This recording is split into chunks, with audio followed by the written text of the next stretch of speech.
चौथी मीरा के ख्यालों में हुकुम सा। मीरा दादाजी की बातों से साथ समझ गई थी कि वह दादरी से कुछ भी बताने वाले नहीं है, इसलिए मीरा भी दादाजी की बातों का जवाब देते हुए कहती है, कुछ नहीं दादू, बस एक एग्जाम बचा हुआ है, एग्जाम हो जाएगा उसके बाद मेरी पढ़ाई कंप्लीट हो जाएगी। दादाजी भी आगे की बात पूछते हुए कहते हैं कि अगर आपकी पढ़ाई कंप्लीट हो गई तो आप क्या करना चाहोगे?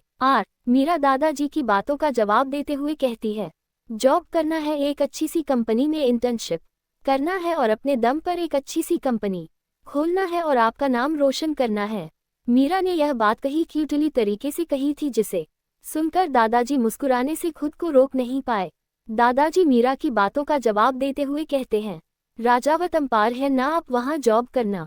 मीरा दादाजी की बातों का जवाब देते हुए कहती है, नहीं दादाजी, अपनी कंपनी में नहीं करूँगा, दूसरी कंपनी में करूँगी, सिर्फ मीरा के नाम से, और मैं अपने नाम से ही अपनी नाम पहचान बनाना चाहती हूँ। लोग मुझे मेरे नाम से जाने, ना कि लोग ये कहे कि राजावत सरनेम है, इस वजह से मैं इस मुकाम तक हूँ, मुझे अपने दम पर कुछ करना है। मीरा की बातों को सोते हुए दादाजी मीरा की तरफ देखते हैं और वह जानते थे कि मीरा शुरू से ही ऐसी है। उसको कॉलेज में भी अपने नाम से ही पढ़ रही थी। किसी को यह बात पता नहीं चलने दी कि वह राजावत खानदान की प्रिंसेस है, इसलिए दादाजी भी यह मन में तय करते हैं कि मीरा को आगे किसी और कंपनी में जॉब करने की परमिशन जरूर देंगे। दादाजी मीरा की तरफ देखकर कहते हैं, बिल्कुल, मैं आपको इस चीज़ की परमिशन जरूर दूंगा ताकि आप अपनी अलग पहचान बनाओ। अभी दादाजी है मीरा कोई और कुछ कहता कि उतने में किसी के पीछे से आवाज आती है जो उनसे कह रहा था, कौन किसकी पहचान बना रहा है, कौन किसको परमिशन दे रहा है। दादाजी और मीरा दोनों पीछे पलट कर देखते हैं तो पीछे ऋषभ के ही हम उम्र का एक लड़का खड़ा था जो तकरीबन ऋषभ से 2 साल बाद था, यानी कि अस्तित्व से 2 साल छोटा था। यह थी अभिषेक राजावत, जिनकी उम्र तकरीबन 27 साल की थी और यह बिजनेस के सिलसिले में लंदन गए हुए थे और अभी ही लौटे थे और वह अपने कदम दादाजी और मीरा की तरफ बढ़ा देता है। मीरा भी उसे देखकर काफी खुश होती है और उसके गले लग जाती है।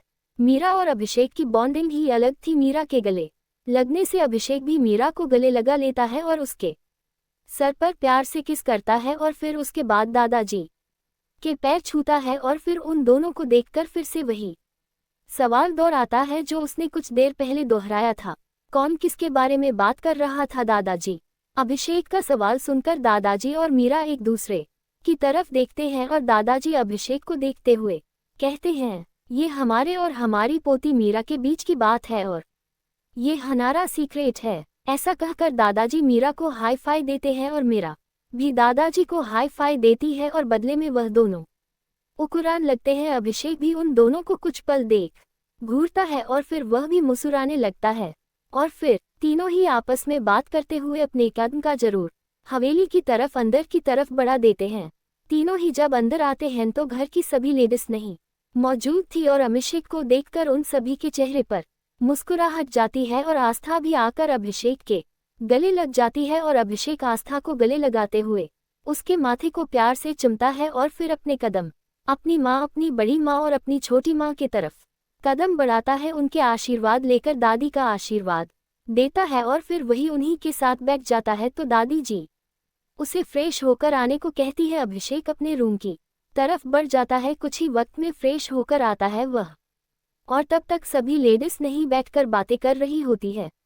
मीरा की भी तबीयत काफी हद तक ठीक थी, लेकिन उसके सर पर बंदी पट्टी हट चुकी थी, लेकिन उसने सिर्फ उसे हिस्से पर बंडेज लगाया हुआ था जिस हिस्से पर उसे स्टिचेस आए हुए थे। मीरा भी उन्हीं लोगों के साथ बैठी हुई हंसती मुस्कुरा थी। आस्था भी उन सभी के साथ बैठी हुई थी। दादाजी भी वहीं मौजूद थे। थोड़ी ही वक्त में अभिषेक भी फ्रेश होकर आ जाता है। इस वक्त उसने सिंपल सी शर्ट और ट्राउजर पहना हुआ था जिसमें वह काफी खूबसूरत लग रहा था। उसका रंग हल्का गेहुआ कलर था। उसके चेहरे पर हल्की दाढ़ी थी और बाल को जो कि अभी भी गले थे और वह उन्हें हाथ पैर कर बार बार अपने बालों को झटक रहा था। उसको ऐसे हाल में देखकर अभिषेक की माँ यानी कि अर्पिता जी अपना सारन में हिला देती है, क्योंकि उनके दोनों बच्चों की आदत थी वह दोनों नहाकर आते थे तो कभी अपने बाल को हेयर ड्रायर से नहीं सूखते थे, हमेशा अपने बाल वैसे ही हमें हाथों से झटक कर सिखाया करते थे। यह उनकी दोनों बच्चों में आदत थी। और दोनों बच्चों को आदत उनके पिता से लगी थी। वह अपने हस्बैंड की भी आदत से बहुत वाकिफ थी। उनके हस्बैंड की कुछ आदतम उनके बच्चों को लग चुकी थी। अभिषेक जाकर वही डाइनिंग टेबल पर बैठ जाता है और अर्पित जी नौकरानी की मदद से उसे ब्रेकफास्ट देती है। कुछ वक्त में अभिषेक अपना ब्रेकफास्ट कंप्लीट कर लेता है और फिर वह वहीं आकर बैठ जाता है। उसे भी पता लग चुका था कि आज तीज का व्रत है और सभी औरतें घर की उन्होंने तीज का व्रत रखा हुआ है। इसलिए अभिषेक भी कुछ देर में अपने रूम में चला जाता है आराम करने के लिए और वही मीरा को भी भेज दिया जाता है आराम करने के लिए। मीरा जब अपने रूम में आती है तो वह कुछ देर तक बेड पर लेटी रहती है, लेकिन जब उसे नींद नहीं आती तो अपने कदम बालकनी की तरफ बढ़ा देती है, जहां इस वक्त धूप तो नहीं आ रही थी, लेकिन ठंडी हवाएं मीरा को साफ महसूस हो रही थी, क्योंकि आज ज्यादा धूप नहीं थी, मौसम ठंडा था और बारिश वाला भी मौसम था। मीरा जब बालकनी में आकर बैठी है तो उसकी नज़र अपनी बनाई गई पेंटिंग पर जाती है। मीरा अपने कदम अपनी पेंटिंग की तरफ बढ़ा देती और पेंटिंग को खोलकर चेक करती है तो वह पूरी तरह से सूख चुकी थी। मीरा की नज़र जाकर रुद्रम की आंखों पर ठहर जाती है, जिनकी आंखों का रंग हल्का पर्पल था। उसकी पर्पल आंखों को देखकर मीरा एक तक उसकी आंखों को देखती रहती है, जैसे इन जाने वो उसे इन आंखों से अपना एक अनजाना सा रिश्ता महसूस होता है। फिर मीरा को याद आता है कि उसका रिश्ता ही तो था इस पेंटिंग के वाले इंसान से। मीरा कुछ देर तक कुछ पेंटिंग को निहारती रहती है और उसे पेंटिंग पर अपने हाथ फेरते हुए 10 पेंटिंग को बड़े ही गौर से देखते हुए कहती है, योजक चिन्ह हुकुम सा। वही दूसरी तरफ रुद्रम का विला। रुद्र में इस वक्त अपनी डेली रूटीन के हिसाब से उठ चुका था और वह अपने डेली रूटीन को फॉलो करते हुए जिम जाता है। जिम जाने के बाद वह फ्रेश होता है, फ्रेश होकर शावर लेता है। शावर होने के बाद वह रेडी होकर अपनी ऑफिस के लिए निकल जाता है। अभी उसने ऑफिस में आकर black coffee P. Black coffee पीने के बाद उसने एक मीटिंग अटेंड की। मीटिंग अटेंड करने के बाद वह भी अपने केबिन में बैठा ही हुआ था और वह अपनी उसे चेयर पर पूरे राजा की तरह अपनी आंखों को बंद करके बैठा था और उसकी आंखों के सामने मीरा का चेहरा था। और तभी वह अपनी आंखें खोलता है और आंखें खोलने के बाद वह अपना लैपटॉप ओपन करता है। ओपन करने के बाद उसमें अपनी उंगलियां काफी तेजी से चलने लगता है। रुद्रम का ध्यान अभी पूरा लैपटॉप में लगा हुआ था। वह पूरी तरह से काम में दबा हुआ था कि उसे एहसास होता है किसी ने उसका नाम पुकारा हो। अचानक कि उसका तेजी से दिल धड़कने लगता है और वह अपना हाथ अपनी धड़कन और ले जाकर रख लेता है और ढक्कन पर रखते ही उसका दिल और तेजी से धड़कने लगता है और उसके लबों रे बस एक ही नाम निकलता है और वह नाम था हुकुम रानी सा। ये कहते ही उसकी धड़कनें जो बेकाबू हो चली थी वह अब काबू में आ गई थी और रुद्रम सुकून से अपनी आंखें बंद करके उसके चेहरे पर गहरी मुस्कुराहट छा जाती है। उसकी गहरी मुस्कुराहट कोई भी देखा तो उसे पर फिदा जाता और कुछ तो शौक से ही मर जाते, क्योंकि किसी ने भी आज तक हुकुम सा को मुस्कुराते हुए नहीं देखा था। ये चीज सिर्फ और सिर्फ विष्णु और कार्तिक ने भी देखा था, लेकिन सिर्फ हुकुम सा की हल्की मुस्कुराहट ही देखी थी। इतनी गहरी मुस्कुराहट आज तक किसी ने भी नहीं देखी थी। और वहीं दूसरी तरफ मीरा जो अपनी बालकनी में खड़ी उसे पेंटिंग को छू रही थी। अचानक कि उसे एहसास होता है कि एक हवा का झोंका उसे छूकर गुजर गया हो। वह सुकून से अपनी आंखें बंद कर लेती है और उसकी होठों पर भी एक गहरी मुस्कुराहट छा जाती है और वह वैसे ही अपनी आंखें बंद किया उसे पेंटिंग को छूने लगती है। तभी उसे एहसास होता है कि कोई उसके पास है। मीरा जब अपनी आंखें खोलता है तो उसके सामने हुकुम सा खड़े हुए थे, वह भी राजस्थानी पोशाक में। और वह राजस्थानी पोशाक कुछ इस तरह थी कि उन्होंने ऑफ वाइट कलर की शेरवानी पहनी हुई थी और शेरवानी का पूरा सेट था। शेरवानी थी और नीचे चूड़ीदार पहना हुआ था और अपने दोनों हाथ को सीने पर बंधे हुए हुकुम सा मीरा को देखकर मुस्कुरा रहे थे। और मीरा भी हुकुम ऐसे कपड़े में देखकर मंत्रमुग्ध हो गई थी और वह वैसे ही अपनी आंखों में प्यार लिए हुकुम सा को देखती रहती है। हुकुम सा भी अपनी आंखों में प्यार लिए अपनी हुकुम रानी सा को देखते रहते हैं। दोनों ही इस कदर एक दूसरे की आंखों में खोए हुए थे कि आसपास क्या हो रहा है इस चीज की कुछ भी खबर नहीं थी। और हुकुम सा हुकुम रानी सा की तरफ अपने कदम को बढ़ने लगते हैं और मेरा हुकुम सा के कदम अपनी तरफ बढ़ते हुए महसूस करके अपने कदम पीछे लेने लगती है। पीछे होते होते वह अपनी बालकनी की रेलिंग से जा लगती है और हुकुम सा भी उसके बिल्कुल पास आकर अपना हाथ दोनों मीरा के इर्द गिर्द रख देते हैं, जिससे मीरा का बाहर निकलने का रास्ता पूरी तरह से ब्लॉक हो जाता है और वैसे ही हुकुम सा मीरा की ओर झुकने लगते हैं और मीरा उनकी नशीली आंखों में कहीं खो जाती है। हुकुम सर झुकते हुए मीरा के बिल्कुल करीब आते हैं और मीरा हुकुम सा को अपने करीब झुकता हुआ महसूस करके वह बिल्कुल भी रेलिंग के अपोजिट साइड झुकती जाती है, लेकिन ज्यादा नहीं झुक पाती और उसे अपने गालों पर हुकुम सा की गर्म सांस महसूस होती है। यह महसूस करके वह अपनी आंखें बंद कर लेती है और वही हुकुम सा मीरा की आंखों को बंद देखकर अपनी हंसकी वॉइस में कहते हैं, ओपन योर आइज हुकुम रानी सा। आपका हुकुम साहब के सामने खड़े हैं और आप है कि अपनी आंखों को बंद किए हुए है। हुकुम सा की बातें सुनकर हुकुम रानी सयानी की हमारी मीरा अपनी आंखें खोलता है और उसकी आंखें जा टकराती है वह पर्पल आंखों से और मीरा की आंखें इस वक्त गहरी काली आंखें थी। हुकुम सा मीरा की गहरी काली आंखों में देखते देखते हैं और वही मेरा भी हुकुम सा यानी कि रुद्रम की आंखों में खोई हुई थी कि तभी हुकुम सा आगे बढ़कर हुकुम रानी सयानी की मीरा के चेहरे पर हल्की किस करते हैं और ऐसा होते ही मीरा की धड़कनें बेतहाशा शोर करने लगती है। मीरा की धड़कनों का शोर सुनकर हुकुम सा के चेहरे पर एक गहरी मुस्कुराहट आ जाती है और हुकुम रानी सा हुकुम सा के चेहरे पर गहरी मुस्कुराहट देखकर और उनके चेहरे पर पड़ते डिंपल को देखकर उसके चेहरे पर भी मुस्कुराहट आ जाती है और वह वैसे ही हुकुम सा को देखती रहती है बिना पलके झपकाया अपनी और यूं देखा प्रकार हुकुम सा यानी कि रुद्रम मीरा की ओर देखकर मुस्कुरा देता है। उसे फिर से मुस्कुराता हुआ देखकर मीरा बेहद दीवानगी के साथ उसे देखने लगती है और वैसे ही रुद्रम की आंखों में देखते हुए कहती है, आपकी आंखें बेहद प्यारी है, इन आंखों में डूब जाने का दिल करता है और आपकी यह मुस्कुराहट तो मैं अपनी जान वर गई। मीरा की बातों में वह चाहत थी जिसे महसूस करके रुद्रम यानी हमारे हुकुम साथिया के सुकून से बंद हो जाती है और वह वैसे ही मीरा के करीब बढ़ता है और उसे अपनी बाहों की घेरे में कैद कर रही होता है। मीरा भी वैसे ही रुद्रम की बाहों में कैद हो जाती है और उसके कानों में रुद्रम की मैग्नेटिक वॉइस आती है, आप और आपकी बातें आज भी नहीं बदली हुकुम रानी सा, आज भी आप वैसे ही मेरे लिए अपनी दीवानगी रखते हैं। रुद्रम की बातें सुनकर मीरा रुद्रम की बातों का जवाब देते हुए कहती है, बिल्कुल, कल भी आप मेरे थे, आज भी आप मेरे और हमेशा आप मेरे रहेंगे हुकुम सा। कल भी मेरी दीवानगी आपके प्रति बहुत ज्यादा थी और आज भी आपके प्रति मेरी दीवानगी बेइंतहा है और हमेशा रहेगी।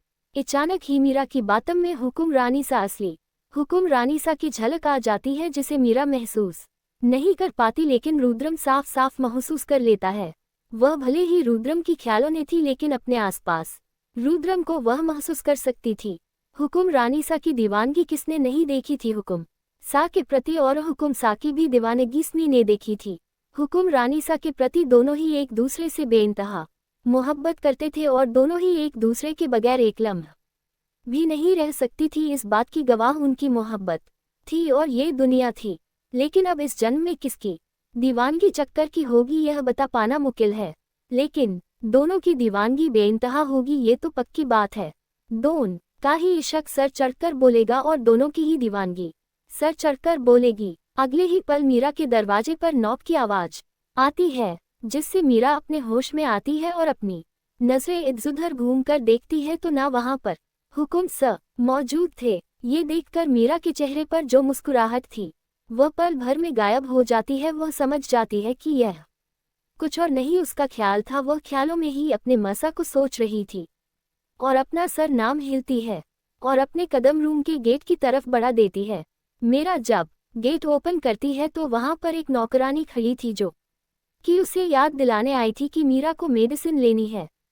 मीरा भी अपना सर हिलाती है और फिर अपना कदम अपने रूम की तरफ करके मेडिसिन लेती है। मेडिसिन लेने के बाद वह वही बेड पर लेट जाती है और जो कुछ अभी हुआ वह सब सोचते सोचते वह सो जाती है। 31 राठौर हवेली और रुद्रम की तड़प अपनी और यूं देखा प्रकार हुकुम सा यानी कि रुद्रम मीरा की ओर देखकर मुस्कुरा देता है। उसे फिर से मुस्कुराता हुआ देखकर मीरा वह दीवानगी के साथ उसे देखने लगती है और वैसे ही रुद्रम की आंखों मन देखते हुए कहती है, आपकी आंख बेहद प्यारी है, दन आंखों में डूब जाने का दिल करता है और आपकी यह मुस्कुराहट तो मैं अपनी जान वर गई। मीरा की बातों में वह चाहत थी जिसे महसूस करके रुद्रम यानी हमारे हुकुम साथिया के सुकून से बंद हो जाती है और वह वैसे ही मीरा के करीब बढ़ता है और उसे अपनी बाहों की घेरे में कैद कर रही होता है। मीरा भी वैसे ही रुद्रम की बाहों में कैद हो जाती है और उसके कानों में रुद्रम की मैग्नेटिक वॉर्ड्स आती है। आप और आपकी बातें आज भी नहीं बदली हुक्मरानी सा, आज भी आप वैसे ही मेरे लिए अपनी दीवानगी रखते। रुद्रम की बातें सुनकर मीरा रुद्रम की बातों का जवाब देते हुए कहती है, बिल्कुल, कल भी आप मेरे थे, आज भी आप मेरे और हमेशा आप मेरे रहेंगे हुकुम सा। कल भी मेरी दीवानगी आपके प्रति बहुत ज्यादा थी और आज भी आपके प्रति मेरी दीवानगी बेइंतहा है और हमेशा रहेगी। अचानक ही मीरा की बातों में हुक्मरानी सा असली हुक्मरानी सा की झलक आ जाती है, जिसे मीरा महसूस सा नहीं कर पाती, लेकिन रुद्रम साफ साफ महसूस कर लेता है। वह भले ही रुद्रम की ख्यालों में थी, लेकिन अपने आसपास रुद्रम को वह महसूस कर सकती थी। हुक्मरानी सा की दीवानगी किसने नहीं देखी थी हुकुम सा के प्रति, और हुकुम सा की भी दीवानगी सभी ने देखी थी। हुक्मरानी सा के प्रति दोनों ही एक दूसरे से बेइंतहा मोहब्बत करते थे और दोनों ही एक दूसरे के बगैर एक लम्हा भी नहीं रह सकती थी। इस बात की गवाह उनकी मोहब्बत थी और ये दुनिया थी।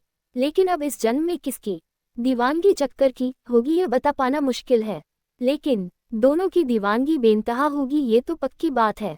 दोनों का ही इश्क सर चढ़कर बोलेगा और दोनों की ही दीवानगी सर चढ़कर बोलेगी। गले ही पल मीरा के दरवाजे पर नॉक की आवाज आती है, जिससे मीरा अपने होश में आती है और अपनी नजरें इधर उधर घूमकर देखती है तो ना वहां पर हुकुम सा मौजूद थे। ये देखकर मीरा के चेहरे पर जो मुस्कुराहट थी वह पल भर में गायब हो जाती है। वह समझ जाती है कि यह कुछ और नहीं उसका ख्याल था। वह ख्यालों में ही अपने हुकुम सा को सोच रही थी और अपना सर नाम हिलती है और अपने कदम रूम के गेट की तरफ बढ़ा देती है। मेरा जब गेट ओपन करती है तो वहां पर एक नौकरानी खड़ी थी जो कि उसे याद दिलाने आई थी कि मीरा को मेडिसिन लेनी है। मीरा भी अपना सर हिलाती है और फिर अपना कदम अपने रूम की तरफ करके मेडिसिन लेती है। मेडिसिन लेने के बाद वह वही बेड पर लेट जाती है और जो कुछ अभी हुआ वह सब सोचते सोचते वह सो जाती है। वहीं दूसरी तरफ रुद्रम का ऑफिस। रुद्र में इस वक्त अपनी ऑफिस में मौजूद था और वह अपने काम में लगा हुआ था। वह जब अपनी नजरें उठाकर घड़ी की तरफ देखा है तो इस वक्त रात के 10 बजे बज चुके थे और वह अभी तक ऑफिस में ही था। असल में जल्द ही एक नया प्रोजेक्ट उसे हासिल करना था, इसलिए वह इतनी मेहनत कर रहा था। रुद्र एक नज़र घड़ी को देखकर गहरी सांस लेता है और फिर अपने लैपटॉप को देखा है जो कुछ ही थोड़ा काम बाकी था, इसलिए वह सोचता है कि बाकी सारा काम भी कंप्लीट कर ले। रुद्रम फिर से अपने काम में लग जाता है। अभी उसे काम के लगे हुए तकरीबन आधा घंटा ही हुआ था कि उसे पायलों की आवाज आती है और उसी के साथ चूड़ियों की खनखन की आवाज सुनाई देती है। उन चूड़ियों की आवाज को रुद्रम बहुत अच्छे पहचानता था और पायलों की छन छन से ही तो उसके दिल की धड़कनें शोर करने लगती थी। रुद्रम पहले तो इग्नोर करता है ये सोचकर कि उसका भ्रम है। वह सोचता है कि फिर उसे अपने सामने हुक्मरानी सा दिखाई देंगे, इसलिए वह अपने काम पर फोकस करने लगता है। लेकिन जो चूड़ियों की खनखन और पायलों की छन छन की आवाज आ रही थी वह काफी नजदीक आ जाती है, मतलब काफी नजदीक से आवाज आने लगती है, जिससे रुद्रम का अपने काम पर से कंसंट्रेट है रहा था। लेकिन रुद्र फिर भी अपने काम में लगा रहता है कि तभी एक गोरा हाथ जिसकी कलाइयों में लाल हरी चूड़ियां भरी हुई थी, वह चूड़ियों से भरा हाथ जाकर रुद्रम के लैपटॉप को बंद कर देता है और लैपटॉप बंद होते ही रुद्रम की निगाह उसे दिशा में जाती है जहां से यह हाथ आया था। उसके सामने उसकी हुक्मरानी सा खड़ी थी जो इस वक्त लाल और हेयर कलर के राजस्थानी लहंगे और चोली में खड़ी थी और सहेबी रार था।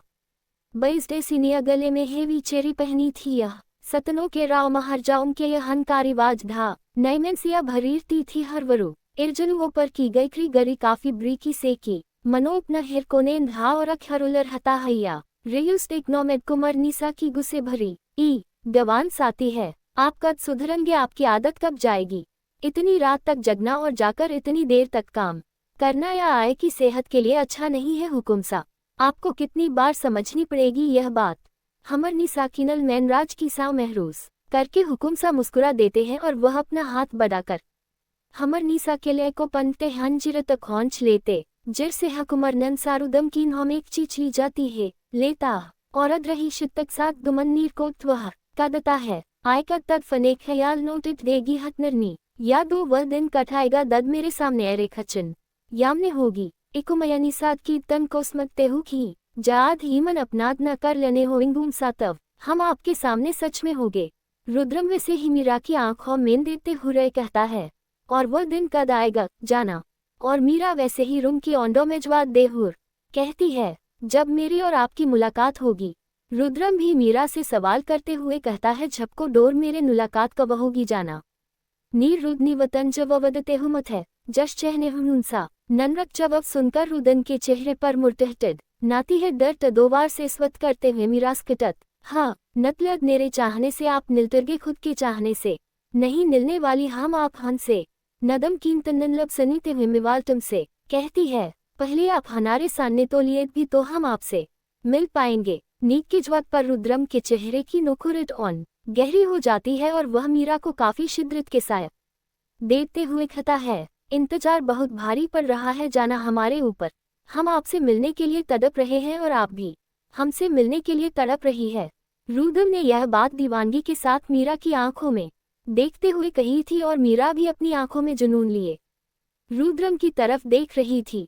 दोनों इस वक्त अपनी आंखों में बेशुमार प्यार लिए एक दूसरे की आंखों में काफी शिद्दत के साथ देख रहे थे। हर जगह बस शांति थी और उसे शांति में दोनों की दिल की धड़कनें बातें कर रही थी एक दूसरे से। जानता था उसके सामने बैठी उसकी जाना असल में तो नहीं है, उसका भ्रम है, लेकिन फिर भी हूँ उसकी आंखों में खुद को डूबने से रोक नहीं पा रहा था, उसके करीब बढ़ने से खुद को रोक नहीं पा रहा था। वह जानता था उसकी जाना उसके सामने नहीं है, हकीकत में सिर्फ और सिर्फ उसका भ्रम है, उसकी सोच है। लेकिन कहते हैं ना दिल पर किसका जोर, जब सामने महबूब होती भले से ही वह भ्रम हो आपका। रुद्रम भी अपने दिल को काबू कर नहीं पा रहा था, वह अपने दिल को समझा रहा था लेकिन उसका दिल समझने को तैयार नहीं था। वह अपनी गर्दन मीरा की तरफ झुकने लगता है और मेरा रुद्रम की गर्दन अपने तरफ झुकते हुए महसूस करके वह भी अपनी गर्दन दूसरी तरफ झुकने लगते हैं। झुकता झुकता मीरा की गर्दन टेबल के डिस्क से टकराती है और रुद्रम ये चीज जैसे ही महसूस करता है वह अपने हाथ मीरा के करके नीचे रख देता है, जिससे मीरा का सर टेबल डेस्क से टकराया।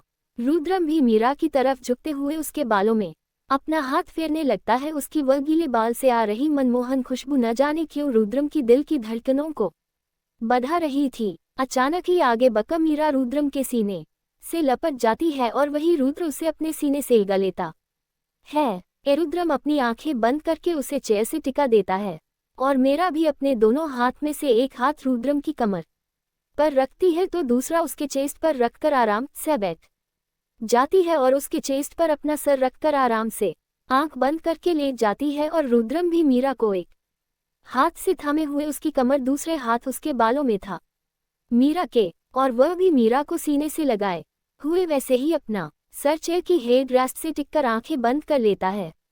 थोड़ी देर बाद ही रुद्रम के केबिन के डोर पर नाक की आवाज आती है, जिससे रुद्रम अपनी आंखें खोलकर सबसे पहले अपनी बाहों को चेक करता है जो कि अब खाली थी, वहां कोई भी नहीं था।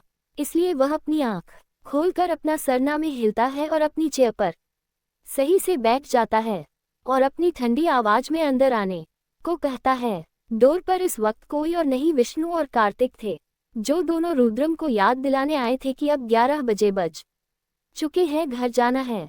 रुद्रम भी अपना काम समेट कर उन दोनों के साथ ऑफिस से निकल जाता है।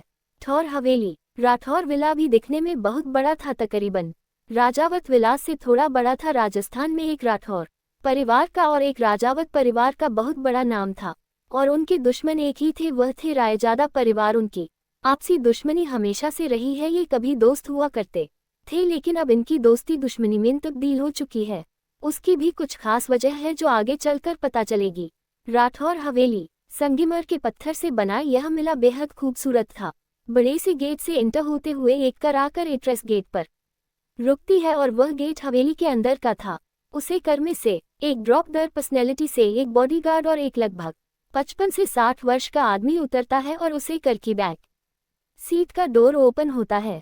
उसमें से तकरीबन 50 से 55 साल के आदमी निकलते हैं, जिन्होंने इस वक्त एक 3 पीस सूट पहन रखा था और वह उन्होंने अपनी बॉडी को काफी अच्छे से फिट कर रखा था। देखकर लग ही नहीं रहा था कि वह 50 से 55 साल के हैं, बल्कि उनको देखकर ये लग रहा था 50 साल के अंदर की ही उनके आगे होगी। वह अपनी एटीट्यूड के साथ चलते हुए अपने कदम राठौर हवेली के अंदर रखते हैं। हवेली में हंटर करते ही सबसे पहले तो लिविंग हॉल था, जहां बहुत सारे सोफे रखे हुए थे जिनका कलर गोल्डन और वाइट कलर का था और उसे हाल में काफी बड़े 3-4 झमर लगे हुए थे और हाल के साइड ही 2 सीढ़ियां गई थी, एक राइट साइड से एक लेफ्ट साइड से। वह दोनों सीढ़ियां सेकंड फ्लोर पर जाती थी और लिविंग हॉल के बाद ही डाइनिंग टेबल था जो बहुत बड़ा था, उसी के बाद किचन था और वहीं नीचे ग्राउंड फ्लोर पर कम से कम कर रूम थे और सेकंड फ्लोर पर भी कम से कम 4 से 5 रूम थे। थर्ड फ्लोर पर भी 3 रूम थे, लेकिन वहां जाना हर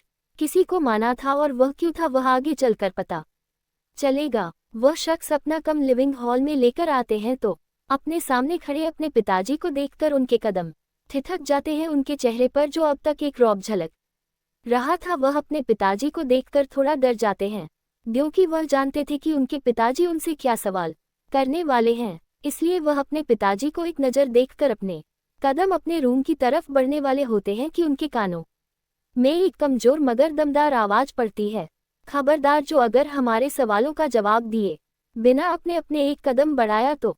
वह शख्स जो अंदर आए थे वह नर अपने पिता की तरफ देखता है और बेही नरमियत और त्रिमीत के याद कहते हैं, पिताजी, आप जानते हैं कि आपके सवालों का जवाब मेरे पास नहीं है, फिर भी आप मुझे हर बार वही सवाल क्यों करते हैं पिताजी। वह बुजुर्ग आदमी अपने सामने खड़ी इंसान की बात सुनकर गुस्से में अपनी छड़ी पटकते हुए कहते हैं, क्या मतलब है तुम्हारी बातों का कि तुम्हें अपने बेटे के बारे में कुछ पता नहीं है? वह यहाँ आ चुका है लेकिन हमसे मिलने अभी तक नहीं आया है। कैसे आप हो तुम कि तुम्हें अपनी बेटी की खबर नहीं है? वह आदमी अपने पिताजी की इतने गुस्से भरी आवाज सुनकर अपनी आंखें बंद कर लेते हैं, क्योंकि वह आज भी अपने पिताजी की गुस्से भरी आवाज सुनकर डर जाया करते थे। लेकिन एक उनका बेटा है जो कभी उनकी नहीं सुनता था, यह उन्होंने अपने मन में सोचा।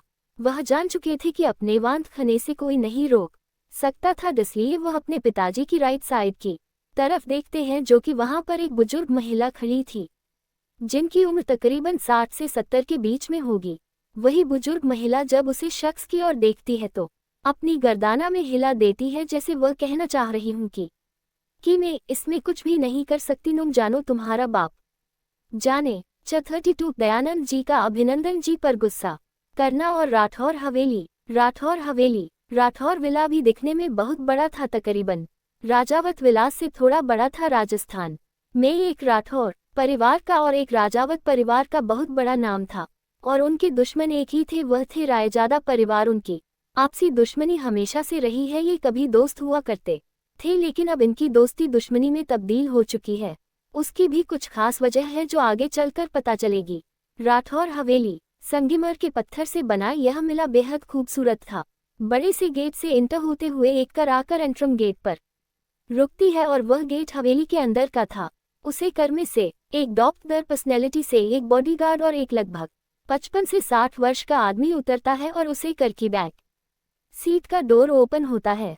उसमें से तकरीबन 50 से 55 साल के आदमी निकलते हैं, जिन्होंने इस वक्त एक 3-पीस पहन रखा था और वह उन्होंने अपनी बॉडी को काफी अच्छे से फिट कर रखा था। देखकर लग ही नहीं रहा था कि वह 50 से 55 साल के हैं, बल्कि उनको देखकर ये लग रहा था 50 साल के अंदर की ही उनके आगे होगी। वह अपनी एटीट्यूड के साथ चलते हुए अपने कदम राठौर हवेली के अंदर रखते हैं। राठौर हवेली में इंटर करते ही सबसे पहले तो लिविंग हॉल था, जहां बहुत सारे सोफे रखे हुए थे जिनका कलर गोल्डन और वाइट कलर का था और उसे हाल में काफी बड़े 3-4 झूमर लगे हुए थे और हाल के साइड ही 2 सीढ़ियां गई थी, एक राइट साइड से एक लेफ्ट साइड से। वह दोनों सीढ़ियां सेकंड फ्लोर पर जाती थी और लिविंग हॉल के बाद ही डाइनिंग टेबल था जो बहुत बड़ा था, उसी के बाद किचन था और वहीं नीचे ग्राउंड फ्लोर पर कम से कम कर रूम थे और सेकंड फ्लोर पर भी कम से कम 4 से 5 रूम थे। थर्ड फ्लोर पर भी 3 रूम थे, लेकिन वहां जाना हर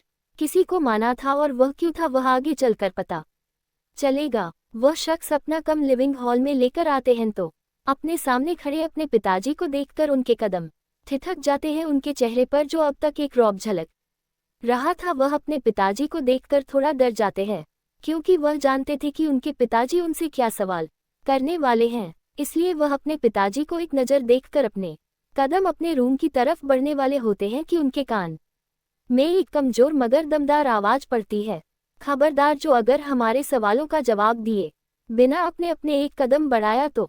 वही वह शख्स जो अंदर आए थे वह अपने पिताजी की तरफ देखते हैं और बड़े ही नरमियत और तहजीब के साथ कहते हैं, पिताजी, आप जानते हैं कि आपके सवालों का जवाब मेरे पास नहीं है, फिर भी आप मुझे हर बार वही सवाल क्यों करते हैं पिताजी।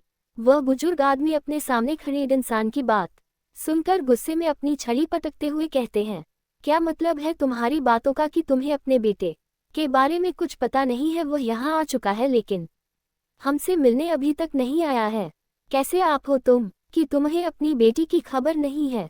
वही वह आदमी अपने पिताजी की इतने गुस्से भरी आवाज सुनकर अपनी आंखें बंद कर लेते हैं, क्योंकि वह आज भी अपने पिताजी की गुस्से भरी आवाज सुनकर डर जाया करते थे। लेकिन एक उनका बेटा है जो कभी उनकी नहीं सुनता था, यह उन्होंने अपने मन में सोचा। वह जान चुके थे कि अपने दांत खाने से कोई नहीं रोक सकता था, इसलिए वह अपने पिताजी की राइट साइड की तरफ देखते हैं, जो कि वहां पर एक बुजुर्ग महिला खड़ी थी जिनकी उम्र तकरीबन 60 से 70 के बीच में होगी। वही बुजुर्ग महिला जब उसे शख्स की ओर देखती है तो अपनी गर्दाना में हिला देती है, जैसे वह कहना चाह रही हूं कि मैं इसमें कुछ भी नहीं कर सकती, तुम जानो तुम्हारा बाप जाने। वह शख्स अपनी माँ की तरफ दया भरी नजरों से देखते हैं कि शायद उनकी माँ बचा ले, लेकिन उनकी माँ भी उनकी नजरों को इग्नोर कर देती है और दूर जाकर सोफे पर बैठून्य जाते हैं। वही जो में और लोग भी मौजूद थे।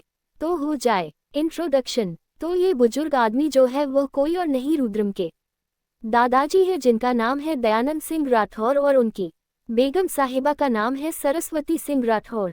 इनके 4 बेटे हम और 2 बेटियां, कुल मिलाकर 6 बच्चे हैं इनके। सबसे बड़े हैं अभिनंदन सिंह राठौर और उनकी बेगम साहिबा है अस्वस्तिका सिंह राठौर। इनके 2 बच्चे हैं, एक रुद्रम सिंह राठौर जो हमारे हीरो हैं और दूसरे अहीर सिंह राठौर। दूसरे बेटे हम सक्षम सिंह राठौर और उनकी बेगम साहिबा है सरला सिंह राठौर। इनके भी 2 बच्चे हैं और दोनों लड़के हैं। उनके दोनों लड़कों का नाम है विराज सिंह राठौर और दूसरा कृष्ण सिंह राठौर। तीसरे बेटे हैं अभिराज सिंह राठौर और उनकी बेगम साहिबा है आलिया सिंह राठौर। इनकी 2 लड़कियां हैं और दोनों लड़कियों का नाम है श्रेया और निया।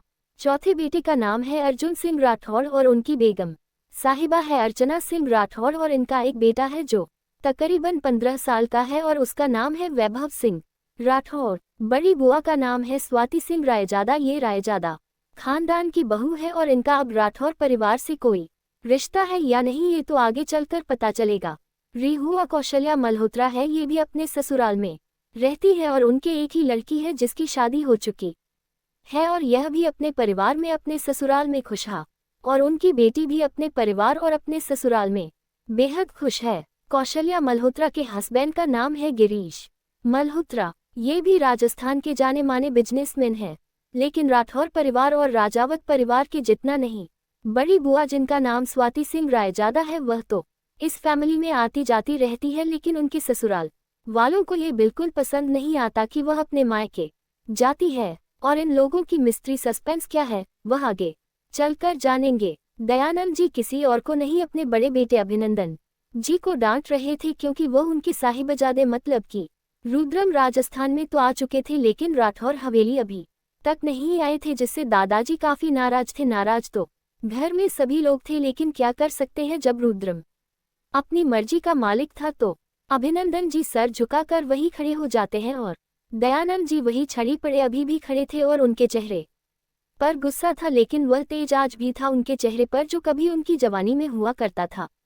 बड़ी बड़ी मुझे चेहरे पर दाढ़ी, आज भी उनका रौब वही था।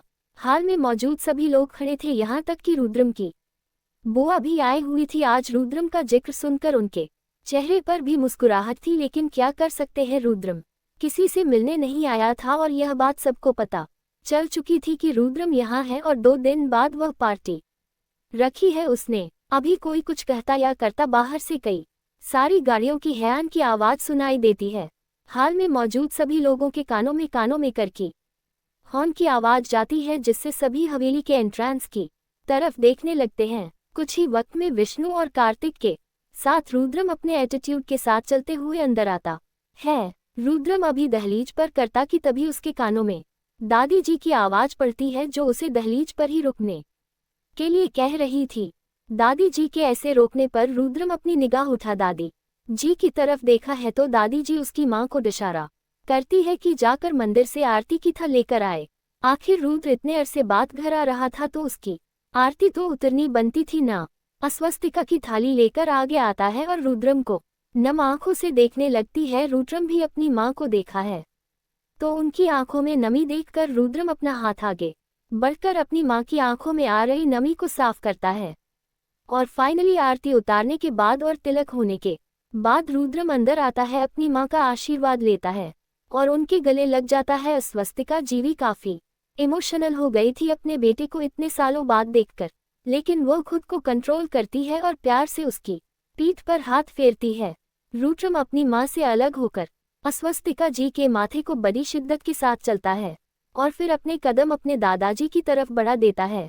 रुद्रम को अपने सामने देखकर दादाजी दादी जी के चेहरे पर मुस्कुराहट आ जाती है और वही अभिनंदन जी के चेहरे पर सुकून उतर आता है। कम से कम उन्हें अब डांट तो नहीं पड़ेगी। अभिनंदन जी अपनी बेगम साहिबा के पास जाकर खड़े हो जाते हैं, उन्हें संभालने लगते हैं क्योंकि अभिनंदन जी जानते थे कि अस्वस्तिका जी रुद्रम से कितना प्यार करती है, क्योंकि उन दोनों की पहले औलाद रुद्रम था।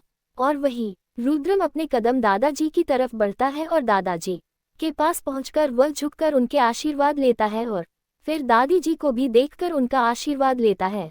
उसे लिविंग हॉल में जितने लोग बड़े थे उन सभी का आशीर्वाद बाद रुद्रम एक सिंगल सोफे पर किसी राजा की तरह एक पैर पर दूसरा पर चढ़ाई बड़ी शान के साथ बैठ जाता है। रुद्रम को बैठता देखकर सभी के चेहरे पर सुकून उतरता है और वह लोग भी लिविंग हॉल में लगे सोफे पर बैठ जाते हैं। रुद्रम के सोफे के पास एक साइड में कार्तिक खड़ा था तो दूसरे साइड में विष्णु खड़ा था। रुद्रम के चेहरे की एक्सप्रेशन बिल्कुल ना के बराबर थे और वह बिना एक्सप्रेशन वाले चेहरे के साथ अपने सामने मौजूद अपने परिवार वालों को देख रहा था। किसी के चेहरे पर नाराजगी थी तो किसी के चेहरे पर खुशी थी, तो उस हाल एकदम शांति छाई हुई थी। कोई भी कुछ भी नहीं बोल रहा था। अगर वहां पर एक सी भी गिरती तो सबके कानों में उसे सी के गिरने की आवाज बखूबी महसूस की जा सकती थी। अभी कोई कुछ भी कहता उससे पहले सभी के कानों में एक बूढ़ी मगर दमदार आवाज पड़ती है। यह आवाज किसी और की नहीं दादाजी की थी, जो रुद्रम की तरफ देखते हुए अपनी बात नाराजगी के साथ कहते हैं। रुद्रम, आप 2 दिन तक कहाँ थे? जब आप आ चुके थे राजस्थान तो आप यहाँ क्यों नहीं आए? दादाजी के साथ सभी को इस सवाल का जवाब सुनना था, क्योंकि सभी जानते थे कि रुद्रम सिर्फ दादाजी के ही सवालों का जवाब देगा। अभी सबके दिमाग में यही बातें चल रही थी कि तभी सभी के कानों में एक कर्कश आवाज सभी के कानों में पड़ती है। मैं यहाँ अपने प्राइवेट विला में रुका हुआ था दादाजी, मुझे कुछ काम था और मैंने सोचा उसे काम को पहले खत्म कर लेते हैं, फिर उसके बाद घर आते हैं। रुद्रम का जवाब सुनकर दादाजी पुरसुकून के साथ गहरी सांस लेते हैं और सभी को देखते हुए अपनी नजरें अपनी बड़ी बहू अस्वस्तिका जी की तरफ करते हैं और उनसे कहते हैं, बड़ी बहू डिनर का वक्त हो गया है, चलिए डिनर लगाए। 10 बजे तक तो सभी राठौर विला में डिनर कर लेते थे, लेकिन आज अभिनंदन जी को आने में देर हो गई थी, इसलिए सभी लोग उनका इंतजार कर रहे थे। एलिए अभी 11:30 बज चुके थे और राठौर परिवार का एक रूल था कि सब लोग एक साथ में ही खाना खाएंगे, इसलिए सभी लोग एक दूसरे का इंतजार करते थे और घर का रूल भी था कि सारे मर्द 10 बजे से पहले घर में आ जाएं और ताकि घर के 10 बजे तक सभी लोग खाना खा सके और घर की औरतें जो सुबह भर से उठी रहती है उनको भी आराम करने का वक्त मिल जाए। लेकिन कभी कभार देरी हो जाती है, इसलिए दादाजी भी यह चीज पर सख्ती नहीं करते थे इतनी।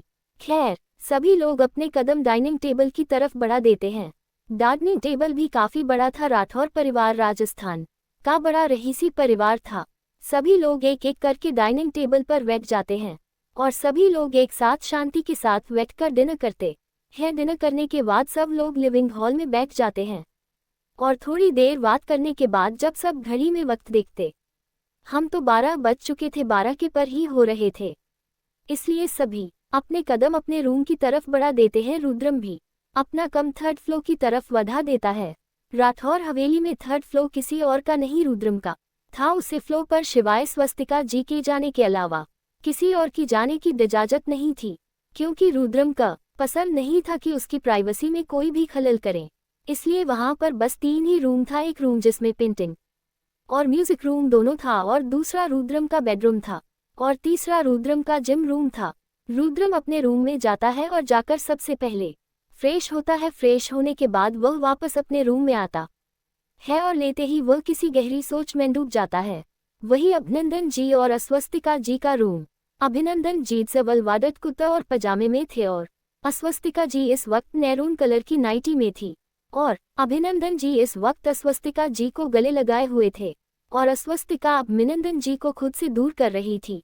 लेकिन अस्वस्तिका जी के काफी कोशिश करने के बाद भी अभिनंदन जी उससे दूर नहीं हो रहे थे, इसलिए अस्वस्तिका जी अभिनंदन जी को उनकी मनमानी करने देती है कि तभी भी उनके रूम में कोई बेल्ट चला आता है और अपने सामने का नजारा देखकर तुरंत पलट जाता है और वापस उस रूम से निकालकर अपने रूम की तरफ कदम बढ़ा देता है। वही थोड़ी देर बाद अस्वस्तिका जी अपने सामने खड़े अभिनंदन जी को देख रही थी, जो मासूम सी शक्ल बनाए उन्हें देख रहे थे और एक जगह पर खड़े हुए थे। स्वस्तिका जी अभिनंदन जी की देखते हुए अपने गुस्से भरी आवाज में कहती है, बूढ़े हो गए हैं लेकिन अभी भी रोमांस करने का भूत नहीं उतरा है आपका। बच्चे बड़े हो गए हैं, उनकी शादी करने की उम्र है और यह खुद अभी जवानी में जी रहे हैं। अभिनंदन की नाराजगी से अस्वस्तिका जी की तरफ देखते हैं और आगे की बात कहते हैं, जिससे अस्वस्तिका जी आंखें हैरानी से बड़ी हो जाती हैं और उनका मुंह खुला का खुला रह जाता है। आगे जाने के लिए सुनते रहिए। आगे सुनने के लिए लाइक एंड सब्सक्राइब करें, कमेंट करके बताएं स्टोरी कैसी लगी। धन्यवाद।